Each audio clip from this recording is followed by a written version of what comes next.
hi, Keith. Good morning to you. Good morning. Thank you for having me. Thank you, Keith. Thank you for saying yes to be interviewed today.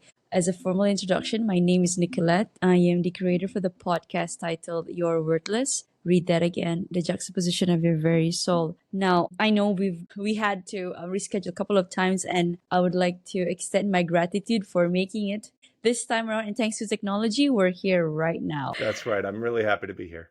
So, Keith, I would like to read a bit of an introduction for our listeners today, and then we can get right into our conversation. Absolutely. Thank you. So, hello, everyone. We have Keith Blackborg here with us. He is a CPA, a proud father, husband, wealth optimizer, and tax strategist. He transitioned to wealth as the business school and reached work optional by age 30. So many jargons. We have to unpack those. Keith served as the director of acquisitions for a hedge fund that transacted the largest private sale of homes in U.S. history. His company, Financial Journey, delivers billion wealth strategies to millionaires. Keith Blackborg also helps business owners and accredited investors reach work optional in 3 to 5 years. Then he helps you optimize wealth growth around your vision and impact for yourself and the future. Members accelerate their wealth growth through superior investments, maximizing exits, advanced tax strategy, collaborative due diligence, and masterminding with their community of successful peers. Wow, I have a lot to learn from you today. Happy to be here.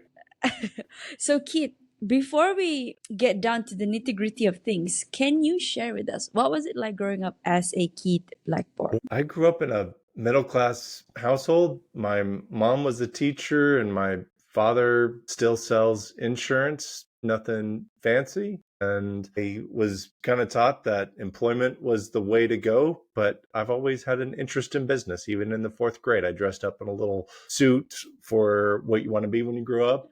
And wanted to be a businessman. I didn't really know what that meant then, but I knew I wanted to do it. So business has always been an interest. And in time, I wasn't quite sure how to get into the world of business, but I was told that if you understood the finances and accounting of businesses, you would always be a great advisor. And it was a great entry into the greater world of business. And so I eventually took the CPA route. So, Keith, I want to ask you, what do you mean by work optional? Does it mean that you have the option not to work anymore because you've accumulated some amount of resources to sustain yourself? Is that what it Correct. means? So if you try and tell a bunch of entrepreneurs to retire, that sounds terrible. Most people like doing something. They often like working. And so the thought of them having to go into some house or play bridge or not do anything for the rest of their life sounds awful. And so really work optional is the freedom to decide if and when you're going to work. And often we will help somebody exit their business, prepare it for sale, have that big exit, but then they still want to do something, and that's fine. We will encourage you to take some time to grow through that quiet, because you need some of that reflection time to solidify some of those lessons and learnings and to grow as a person and in your soul. But beyond that, it's really the freedom that most people desire. So I know I read a bit of your introduction just now, but can you tell us what was your backstory that I'm sure there were pivotal moments, or if not Sure. a moment that catapulted you to, okay, I'm doing this. Yeah. So I started my career at Deloitte, Big Four international CPA firm, worked lots of hours. I feel like every hour, every year there was worth 2 or 3 someplace Were you an else. auditor? I was. Okay. So, I was in EY for a bit. oh, good for you. Oh, man, as an auditor, consultant, well, you guys were even doing better than us. So I had, I beg to differ, but okay. we'll see. I don't know. I had some, my average billing over a course of when I was there was something like 78 hours a week. I had a few weeks where we did build over 100 hours, and anybody who's been in that business knows that you're eating hours to be efficient. Yes. And so you do that very long, and that's tough. So I had a few life lessons along the way. So when I was there, the average partner was making $875,000 a year. And when you're waking up at 7 a.m. and leaving work at 3 a.m., no amount of money is worth that. And so in time, I left and I went to work for some former Deloitte partners who ran taxes. And so I grew in that respect. Along the way, I started a real estate focused CPA firm focused on high net worth apartment syndicators. And so my wife worked and ran an office for a real estate education company. And so it was a really great partnership for her to learn real estate, for us to attract clients to the CPA firm. Meanwhile, she started growing our real estate practice, which was initially single family houses and later hotels and apartments. For me, it was growing the CPA firm focused on those folks, and I knew how those businesses work. So in some ways I was a tax accountant, in other ways I was a consultant to help people's businesses work better. Fast forward a few years, we had a growing firm, 5 employees, or more help in India, contractors and stuff. So we had a reasonably sized firm, and each tax return we did was pretty complex with 20 to 200 investors.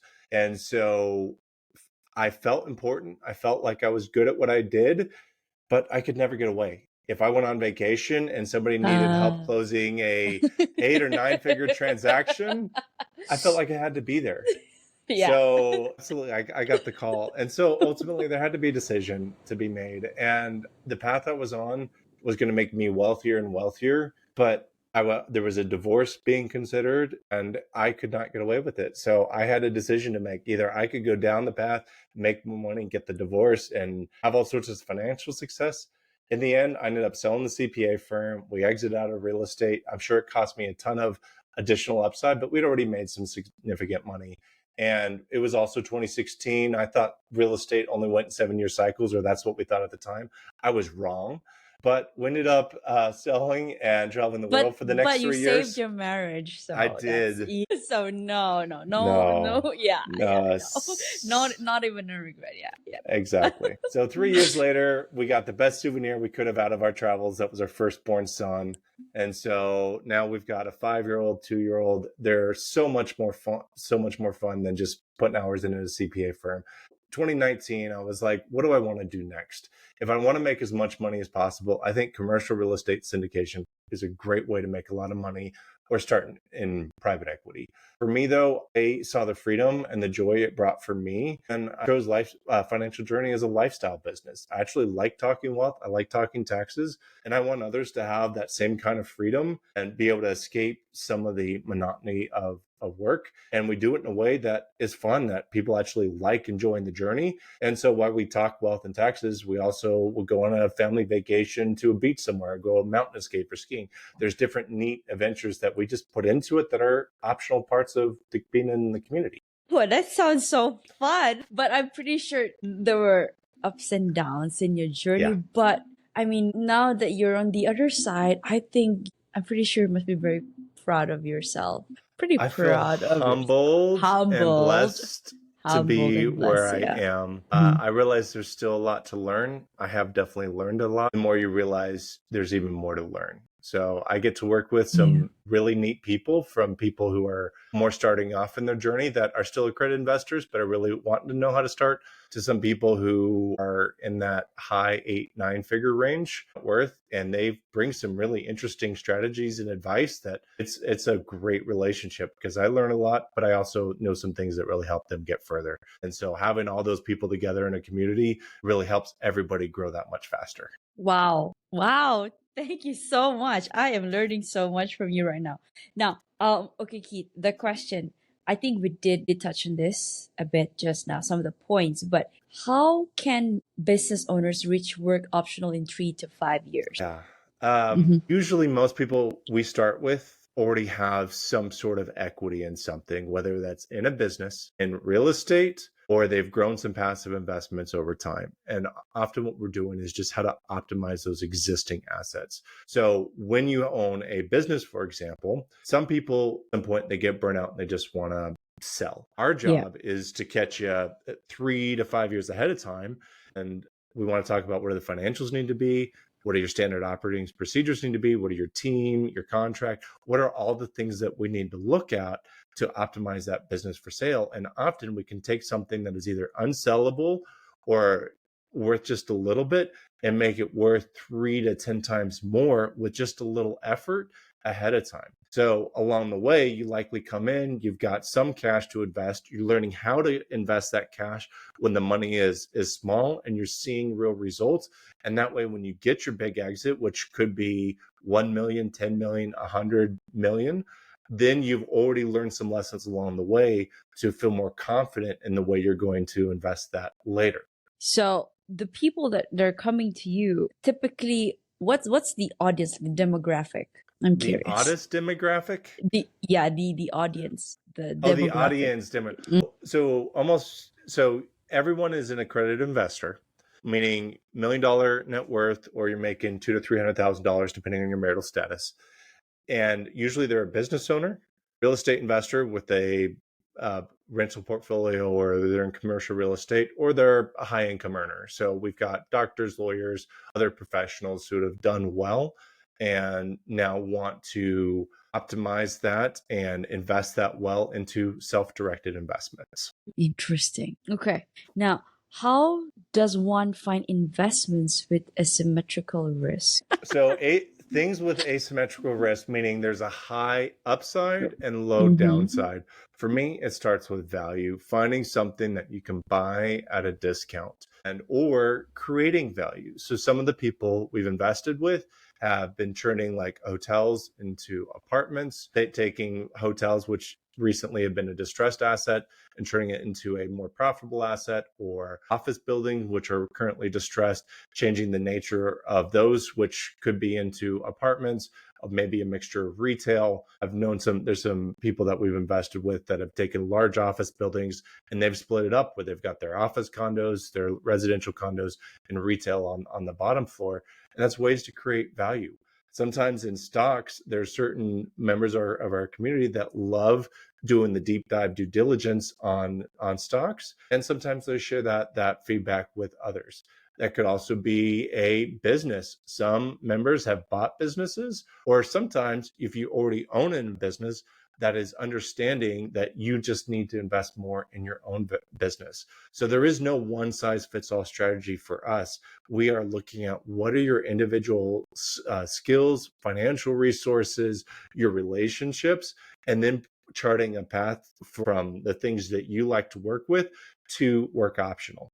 And you're surrounded by other people who are doing a variety of things. And probably the best way to get comfortable with something is seeing other people that are doing Do it what you want to first, yeah. do, Mhm. and you get to watch along. And if it resonates with you, by all means, people are willing to help you.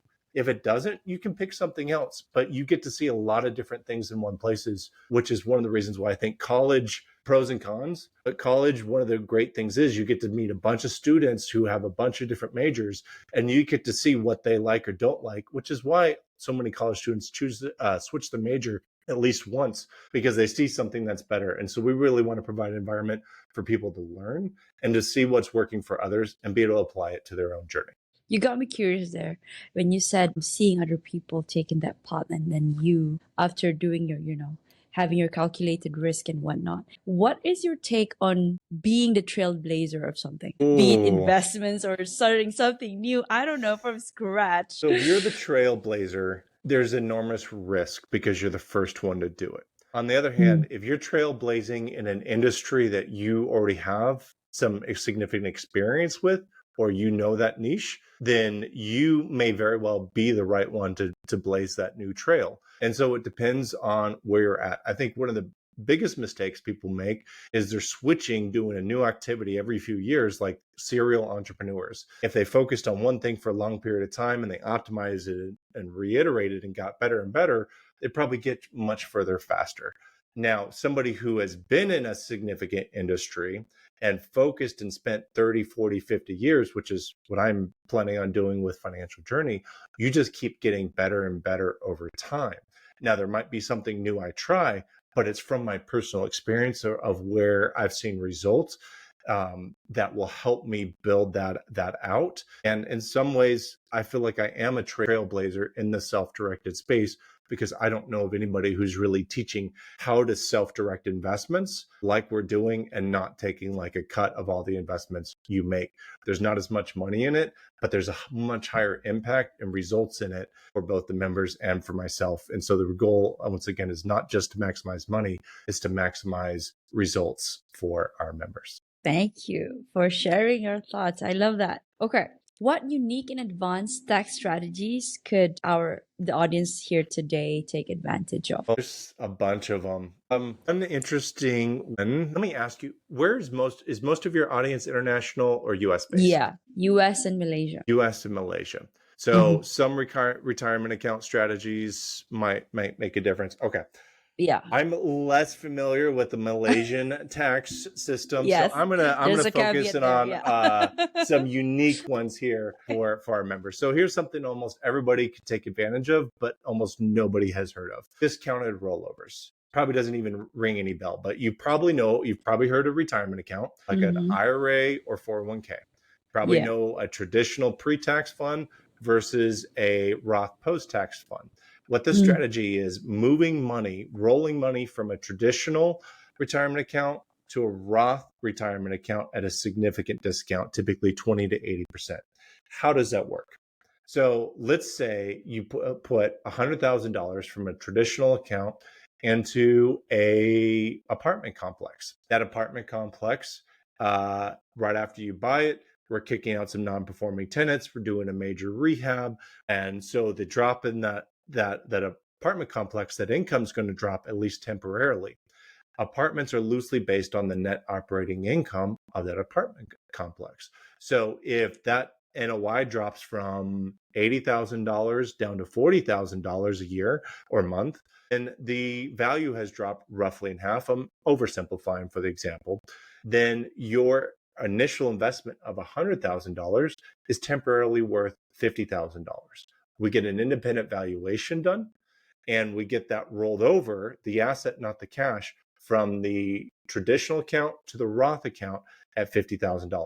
You pay taxes on the $50,000, but then it pops up in value. The asset pops up in value after a successful turnaround of the apartment complex, maybe to $200,000, all within the Roth account. So by timing the rollover of that investment, you can make a lot of money doing it. You can also do it with like hotel to apartment conversions, certain business investments. There's a bunch of different investments that might align with that. And that's part of what we help do, is where can we identify investments that also have a tax strategy in line with them that's really going to serve you well. Wow. I can see it. I can feel in your energy that this is in your blood. You love teaching people, and I'm learning so much. And I think the audience today will be very, very grateful, even if they don't work with you, but they're learning from you. So thank you for that, Keith. Okay, few more questions. What is your best tax advice to passive investors in private investments? I think that would be the discounted rollover one. Is a big one. When you gave me the example of the 100,000 and the 50%, I'm like, okay, no, that's huge. Yeah. That's huge. Some additional ones, it really depends on what you're getting into. Sometimes we always, probably my best tax advice is not to invest based just on the taxes. So often people will put $100,000 because somebody's promising a big write-off. And often when somebody is marketing the big write-off, that's all you're ever going to get. You're going to lose your money, or the fees are against you. And so I always want to look for what's a good investment first, and secondarily, what is a good tax advantage investment. Some common examples could be oil and gas deals, like drilling costs. That whole space is filled with scammers. So we've got some oil and gas engineers in our community that help vet all of our investments in that space, and that really makes a difference. You can invest in real estate, which will provide some passive losses that will help offset other passive income from investments. And then some of it's just getting smart about what your business, what your real estate is. It depends. It's so much a situational, but one of the last big ones is there's a lot of stuff that came out in 2022 regarding certain credits for investing in solar or manufacturing. And that's part of what we are vetting, doing due diligence on, and then we share with our community. Wow, I wasn't prepared for all of this download tonight. I think I'm going to be able to process them tomorrow morning once I edit this interview. But yeah, we're connected on LinkedIn. So if I have any questions, I can reach out Please to do. You're more than welcome to. Thank you so much. So Keith, okay, when should I concentrate or diversify investments? So you concentrate when you need to grow your net worth. And so if you concentrate your effort in growing a business, you're going to be able, that's how you're going to be able to 10x something quickly. You're going to want to cash flow to arrive and diversify to survive. Cash flow. So once we have your net worth, and let's say you reach 3 million in net worth, and you think you can do get distributions or cash flow at 10%, that's a $300,000 annual income. It's 5%, that's $150,000, and then you've got enough. And so before you've got that maybe 3 million, we got to run the numbers based on your lifestyle. But if you only have $10,000, you're going to concentrate in something, get really good, grow your net worth. And then in time, we're going to help you strategically take that net worth and put it into strong cash flowing investments. Once you've got that consistent, reliable cash flow coming in, then we're going to diversify enough so that you're going to feel safe that no matter what happens, if the thing you concentrated in goes away, you've still got enough diversified stuff that you're safe. But typically, if you're going to grow or you want to continue to grow, concentrating in something that you personally know well, that you control, are familiar with, is what is going to help you grow that further the fastest. I'm taking mental notes from my own situation right now. And when you were saying, I'm like, okay, shit, what I need to go and check over my financial health. So I guess all of this is going to circle back to this question. What does it mean to be the CEO of your wealth business? So there's a time where most people, when you've got $1,000, and if you can earn an amazing 15% return, that's $150. Probably not going to help you that much. And so, but let's say you've got $1 million and you can earn a 15% return with some effort on your part, then that's $150,000. So the point is, most people start off in life and they're focused on growing their job, their business, whatever it is initially, and that's the right way to transition. But some people can be so busy making money that they miss the opportunity to become wealthy. And so there's this key transition in your journey through life where you need to become CEO of your wealth business, meaning maybe somewhere around 35, 40, 50, when you've got some significant net worth, where you need to start spending as almost like a side hustle, a little time and energy into how to optimize the business of wealth around your desired goals. And with a little time and effort, you can often increase that return significantly more. So here in the US, you can earn 8%-ish on the S&P 500.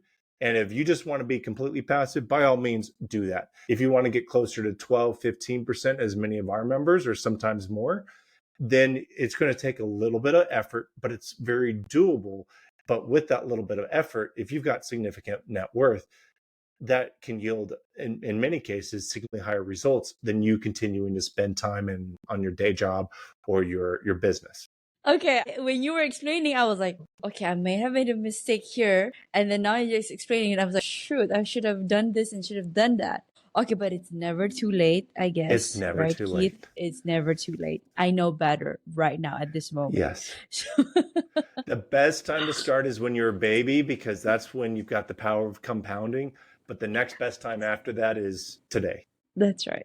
Thank you so much. Okay, Keith. Okay, before I have a few more questions. Okay, so what is your best tax advice to multi-family syndicators in private investments? Did you touch this? I don't think so. I don't think we have. Yes. Private family invest. So here's one of the biggest ones. What is that? First things first, what is a multi-family syndicator? Maybe this doesn't fit your audience, but Okay. For those Those, you have people who put together private equity deals around apartment complexes or other real estate. Some of my podcast hosts did do that. Yeah, Okay. they're I'm happy to share doing the that. strategy. Okay. So here's the thing. So most real estate investors have heard of cost segregation studies. It's a Mhm. way to, when you buy we'll call it a $10 million apartment complex, when you're buying that, you're also buying the pavement, the furniture, the carpet, all the stuff that comes in those apartment units. You do a cost segregation study to break up those independent units on your depreciation schedule of the tax return, which allows you to accelerate the depreciation. Now, the second half of that strategy that is missed is when you go to sell, typically all that depreciation is recaptured at the higher ordinary income tax rates, often 37% or 25%, depending on the asset. And so there's something that I suggest you do is to specially allocate the sales price. And here's what that is. So let's say you go to a typical CPA and you said, okay, I bought it for $10 million and now it's worth $20 million. And he's going to say, great, we're going to spread that sales price over all the assets. High level sort of makes sense. If you dive a little deeper though, and you think of, I bought a $500 dishwasher in one of the units 5 years ago, that if I spread that sales price over all of the assets, that $500 dishwasher is now worth $1,000. You and I both know that a dishwasher used in an apartment complex for 5 years didn't double in value, it decreased in value. So maybe it's worth what, $100, $50, something less. So we're going to go in that example and say, hey, this asset is only worth $100. And what that's going to do is going to eliminate your depreciation recapture above $100. So it's going to cut depreciation recapture from 37% down to capital gains rate. It's going to be the net effect after all that, saving you about 17%-ish to 22% in taxes in that exchange. So that's very clever and very brilliant insights for me. Okay, Keith, thank you. What work are you most proud of today? No, probably the biggest thing is most people come for the wealth and taxes. But so one of the things we do in our community is we occasionally have different sessions where people can share and get feedback. And one thing that we had last Wednesday was a portfolio mentoring session where somebody came in and they started sharing all their numbers in exchange for feedback. The man that was sharing had a very substantial high 8-figure net worth and is selling a very large actuarial firm in the United States. He's the managing partner of that firm.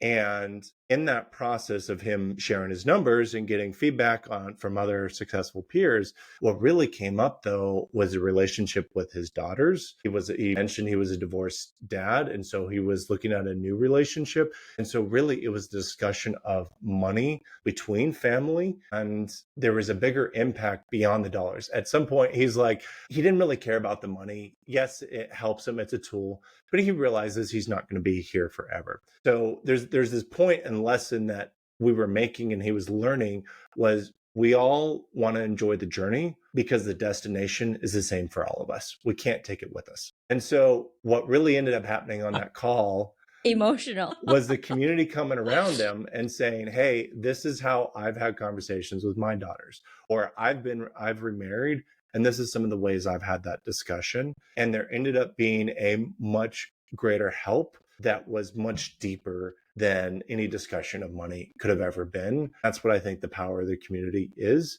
and getting around people who truly care. And it's really not truly just about the money. The money is just a tool, and it's really about what do you want to do with that money that's going to make an impact for this life or the next. So what is next for you? For me, I want to continue to help people. We're growing our events. If anybody happens to be in the Dallas area, October 25th, 26th, we do an annual event called the Passive Investor Event. You can go passiveinvestorevent.com. It's a one-stop shop where it's focused on helping investors, and it's a place where you can find investments, accountants, attorneys, insurance guys, everything you would need to self-direct your own wealth. We help build a wealth plan around it. And you also get to meet in small group masterminds. We split you into small groups of peers at a similar focus and level as you. So you guys are able to help each other. And what we're really good at is helping facilitate trust and community at scale. At scale almost sounds like a terrible word to use, but it's really about connecting people in meaningful ways, even if there's a lot of people there. I see that you value those intrinsic how do you call this, impact that you're gonna look to bring. Thank you, Keith. Okay, now we're gonna pivot to a self-worth question because my podcast talks a lot about self-worth, and we did touch a lot about on that today because most people, I too was guilty. They used to, or they still tie their self-worth to achievements, possessions, material possessions, etc., etc. But this question is for you. Self-discovery often involves confronting our fears and vulnerabilities. How can individuals embrace these aspects of themselves to facilitate personal growth? I think I got to go from just personal experience, my story. So when I sold my CPA firm, feeling like I was important, I didn't feel like I had much of an ego. But sometimes when you go from all these important people feeling like they need you to just traveling the world, you know what? Sitting on a beach, sipping pina colada gets old after a while, and it can get lonely as part of that. And what I also found was a lot of my self-worth was tied up in my ego and that desire and need for other people to want my support or help. And there was some growth that needed to happen there. So by stepping away from a period of time forced me to confront some things in myself. When you get caught up in just going, you never really have the opportunity to reflect and review and solidify some of those learnings. And so for me, taking that step back, taking that sabbatical meant I had to take a hard look at myself and our marriage and our relationship and own my part in that. And it also means today that I need to continue to humble myself, have some reflection time, be open to accountability or at least hearing constructive feedback from others, because iron sharpens iron. And if I'm going to lead by trying to have an impact on others, I've got to lead with a certain level of vulnerability to also invite that vulnerability and impact in other people's lives. How long was your sabbatical? 3 years. 3 years. Wow. And then you get right back on your feet after that pina colada got old. No, it was humbling. So I will say, when I started Financial Journey, I thought, hey, I'll just make a post on Facebook, and all these people that knew me before will, of course, just buy whatever I'm into now. And that didn't happen right away. So it was a humbling experience. But it's also been helpful in that over the last 5 years, I've been able to restart, and we've picked up pace. We've hired several employees this year. And what that has done is allowed us to reiterate our product and get better and better at what we do. And now employees help us provide a strong experience for all our new members. And so we've been growing into that, and we will continue to grow. There is probably no time that I will ever say that we've got it all down perfect. And so for the rest of my life, I will be on this journey to help improve what I do. And really, the ultimate impact is to help other people with their desires and impact. I love that because I moved away from 9 to 5 and now just starting my own hypnotherapy and coaching practice. So it's still its infancy stage, but I'm hearing that you've done it and then your own share of your upside and your downside. So it's also very humbling for me and also motivational. And so I love doing what I do. It's very therapeutic talking to all these guests like yourself. So thank you. Thank you for having me, Nicolette. Thank you so much. So Keith, what is your heart's greatest wish? That I will always have enough. It's something most people never get. Beyond that, I think it is hoping others get that same enough and that they find an impact that touches their heart. If you could create a quote right now for you to leave to the audience listening and the world as your legacy, what would it be? Enjoy the journey because the destination is the same for everyone. Oh my gosh, thank you, Keith. Okay. I need that. I need it to sink in. Okay. How can people reach out to you? You can find me at Financial Journey. Life is my website. We do a free value add newsletter, or you can join one of our live events, passiveinvestorevent.com. Awesome. Awesome. And there you have it, guys. You heard it from the person himself, Keith Blackborg. Before we close off, Keith, I'd like to thank you personally for the work that you're doing for the world and for advancing every step of the way, despite the challenges, creating trails for those that will come after you. And for our listeners, this has been that one podcast with that controversial name, You're Worthless. But read that again, the juxtaposition of your very soul. Now, if you find yourself thinking that you are worthless, you're probably not alone. But more importantly, ask yourself a level deeper. If I'm worthless, then why the heck am I here? It is because your soul have chosen to be here energetically, all the way from the ethers. And for that reason itself, you are worthy and you are enough. This has been Keith Blackborg, your guest of the day, and Nick Nierras, your host, signing off. Thank you so much, Keith, for your time. Thank you.